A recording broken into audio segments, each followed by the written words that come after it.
आपल्या आयुष्यात ना कधी वेळ चुकत असतो तर कधी दिवस बदलत असतो. पण विश्वास ना अखंड ठेवायचा असतो, कारण देव दूर जात नाही तर देव सगळंच बघत असतो. बरं चला, कसे आहात सगळे? मस्तच ना? आपल्या नवीन धमाकेदार ब्लॉगमध्ये तुमचं सगळ्यांचं मनापासून स्वागत करते. चहानं तर मी सुरुवात केलेली आहे आणि मस्त असं आपल्या अंगणातल्या रांगोळीनं तर मी सगळ्यांचं स्वागत करते. ॲक्च्युली काय झालं होतं की मला असं वाटतं की आज शुक्रवार शांत मनाने मी महालक्ष्मी मातेची पूजा करणार आहे. तर काल गुरुवार होता आणि शेवटचा मार्गशीर्ष गुरुवार होतं. खूप वाईट वाटत होतं, पण मनामध्ये एक खंत होती की माहीत नाही काय करू. असं खूप जणांनाही मी थोडंसं विचारलं की म्हटलं की आपला लेडीज प्रॉब्लेम 4था दिवस होता, 4th डे. तर मग म्हटलं पूजा करू की नको. काहींचं मत होतं की कर, काहींचं मत होतं की नको. पण म्हटलं की काही चुका नको व्हायला. तर शुक्रवारसुद्धा आपल्या महालक्ष्मी मातेचंच आपले दिवस असतो. मग म्हटलं की चला आपण नको ना, म्हटलं की मनात एक खंत नको राहायला, म्हणून म्हटलं की चला आपण ना की शुक्रवारीच करू. खूप मनापासून भक्तिभावाने महालक्ष्मी मातेची पूजा केली की देव पाहतो तो आपला भाव, दिवस नाही किंवा विधीसुद्धा नाही. शुद्ध मन आणि श्रद्धा महत्त्वाची असते. सो म्हणून मग मी म्हटलं की शुक्रवारीच आपण पूजा करू. प्रत्येक गुरुवारी ठरवायचे होते मार्गशीर्ष महिन्यातली की पुरणपोळीचा आपण घाट घालू, पण असं काहीतरी कारण येत होतं, त्यामुळे तो प्लॅन कॅन्सलच होत होता. मग म्हटलं की चला आता शेवटच्या गुरुवारी करू, पण असा प्रॉब्लेम येईल असं माहीतच नव्हतं. मग म्हटलं की चला आता शुक्रवारी आपण करतोय तर शुक्रवारी आपण पुरणपोळीचा घाट घालू. सो कटाची आमटी मी करायला घेतलेली आहे. तुम्ही कशा पद्धतीनं करता तर ते नक्कीच सांगा तुम्ही. आता जे रेग्युलर ब्लॉग वगैरे बघत असेल तर त्यांना माहिती आहे की आपल्याकडे श्रीषाच्या बड्डेला पण पुरणपोळीचा घाट घातलेला होता. तर आपल्याकडे एक ताई आलेलं होतं स्वयंपाकाला, तर त्यांची टिप्स आणि ट्रिक्स वापरूनच मी असं काहीतरी केलेलं आहे. कारण त्याने खूप छान पद्धतीनं केलेलं होतं आणि सगळ्यांना आवडलेलं होतं. म्हणून मग मी त्याच पद्धतीनं करण्याचा प्रयत्न केला आणि सेम तसंच झालं. पुरणपोळीचे पण छोटे मोठे टिप्स आणि ट्रिक्ससुद्धा त्यांनी दिलेले होते.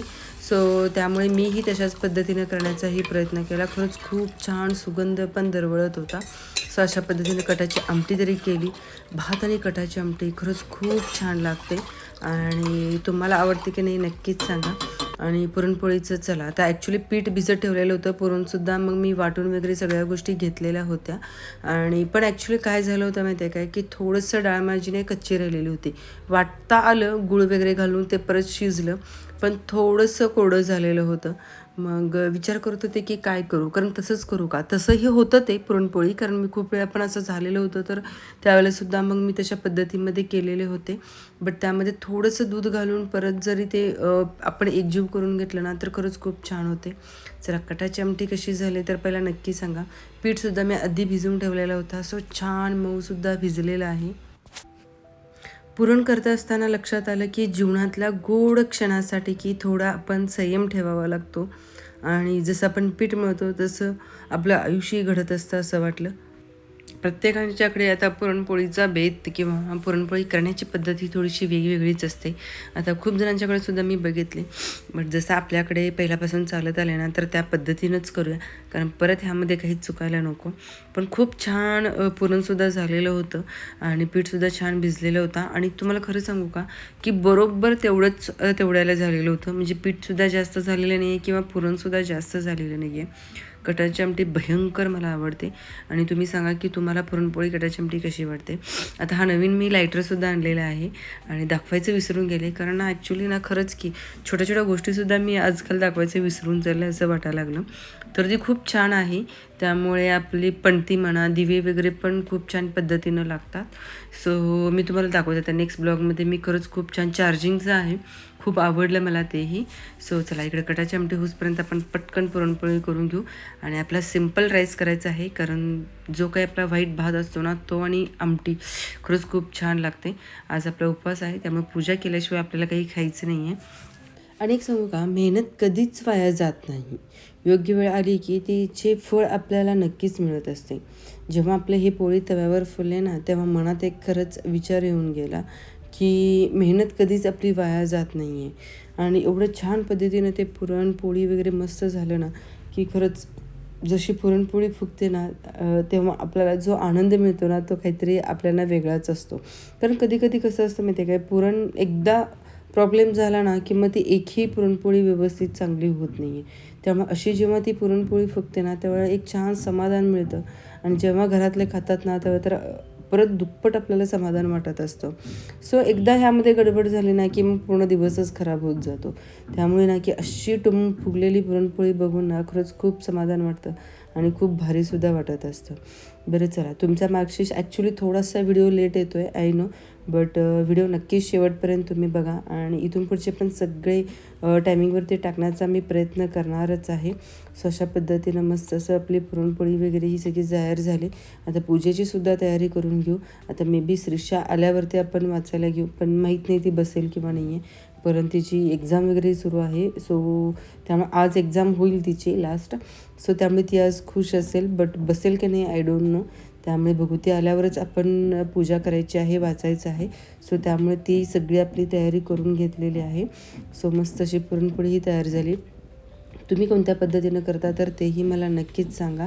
आणि अजून असे खूप सारे पार्सलसुद्धा मागवलेले आहेत मी. छोट्या मोठ्या घरासाठी आहेत, थोडे श्रीषासाठी आहेत वगैरे. आणि एक ब्लाऊजसुद्धा मी ऑर्डर केला आहे, बट माहीत नाही कसा येईल वगैरे. पण आलेला आहे तो, मला आवडला ते, बट थोडंसं साईजमध्ये प्रॉब्लेम आहे. सो तेही मी नेक्स्ट ब्लॉगमध्ये सगळे जे काही मी मागवलेले होते ना तर त्याचं अनबॉक्सिंग करते. सो त्यासाठी व्हिडिओसुद्धा आपल्याला नेक्स्ट ब्लॉगसुद्धा नक्की बघा. जे काही आपल्या घरासाठी इम्पॉर्टंट आहे तेवढंच मी मागवलेलं आहे, जे काही गरज आहे म्हणून मागवलेलं आहे. सो नक्की तोही नेक्स्ट ब्लॉगमध्ये मी टाकून जाईल. सो तेही नक्की बघा.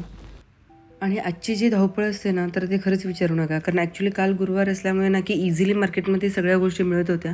बट मग मी म्हटलं की काल पण मी म्हणून आणलेले नव्हते, कारण म्हटलं की उद्याच आपण घेऊन येऊ सगळं.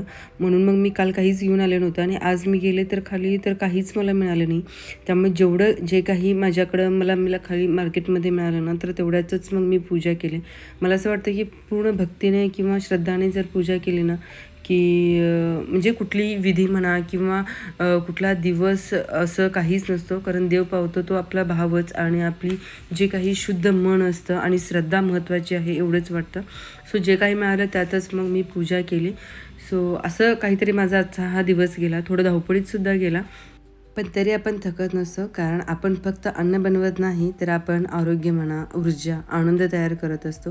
जसं जेवण तयार करण्यासाठी संयम किंवा मेहनतसुद्धा लागत असते, तसंच आयुष्यात आपल्याला काहीतरी चांगलं साधण्यासाठी किंवा काहीतरी चांगलं करण्यासाठी मेहनत आणि सातत्य हे खरंच आवश्यक आहे. सो म्हणून स्वयंपाक करताना नेहमी आपण स्वतः अभिमान ठेवा, कारण या लहानशा कामातूनच मोठं प्रेम आणि संस्कार घडत असतात. सो चला थांबू इथेच. Bye bye, take care. Lots of love from नायकांची सोनाली.